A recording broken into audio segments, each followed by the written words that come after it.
প্রতিনিয়তই কুয়াকাটা সমুদ্র সৈকতে ফেলা হচ্ছে ময়লা আবর্জনা, আর জোয়ারের সময় আবর্জনা মিশে দূষিত হচ্ছে সাগরের পানি ও পরিবেশ। এছাড়াও ভাঙনে ছোট হয়ে আসছে সমুদ্র সৈকত। ভাঙন রোধে এখনই স্থায়ী ব্যবস্থা না নিলে বিলীন হবে কুয়াকাটা সৈকতের সৌন্দর্য। কুয়াকাটা সমুদ্র সৈকত এখানকার প্রাকৃতিক সৌন্দর্য মুগ্ধ করে যে কাউকে। প্রতি বছর লাখো পর্যটকের আগমন ঘটে সাগরকন্যা খ্যাত কুয়াকাটায়।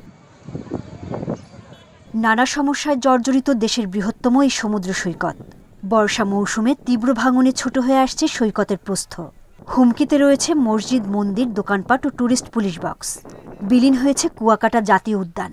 পর্যটক ও ব্যবসায়ীদের ফেলা ময়লা আবর্জনায় দূষণ হচ্ছে পরিবেশ। এতে চারিপাশে দেখেন ময়লা আবর্জনা, অনেক দুর্গন্ধ, এটাতে পরিবেশ নষ্ট হচ্ছে। আশপাশের ভেরিবাদ যদি না হয় তাহলে বেশি ক্ষয়ক্ষতি হওয়ার সম্ভাবনা আছে। ভাঙন রোধে বালু ভর্তি জিও ব্যাগ ফেলা হলেও কাজে আসেনি। স্থায়ী সমাধানে ঊর্ধ্বতন কর্তৃপক্ষকে অবহিত করা হয়েছে বলে জানায় পানি উন্নয়ন বোর্ড। আকর্ষণ করার জন্য যে কাজগুলো করা প্রয়োজন, আমাদের একটা সুদূর প্রসারী একটা প্রকল্প নেওয়া, সেটা আমরা প্রায় 700 কোটি টাকার একটু বেশি এরকম একটা প্রকল্প আমরা অনেক আগেই আমাদের সংশ্লিষ্ট মন্ত্রণালয়, পরিষদ মন্ত্রণালয়ে আমরা দাখিল করেছি। সৈকতের জলরাশি জেলেদের মাছ ধরার মনোমুগ্ধকর দৃশ্য দেখতে সারা বছরই ছুটে আসেন দেশ বিদেশের পর্যটকরা। Independent news.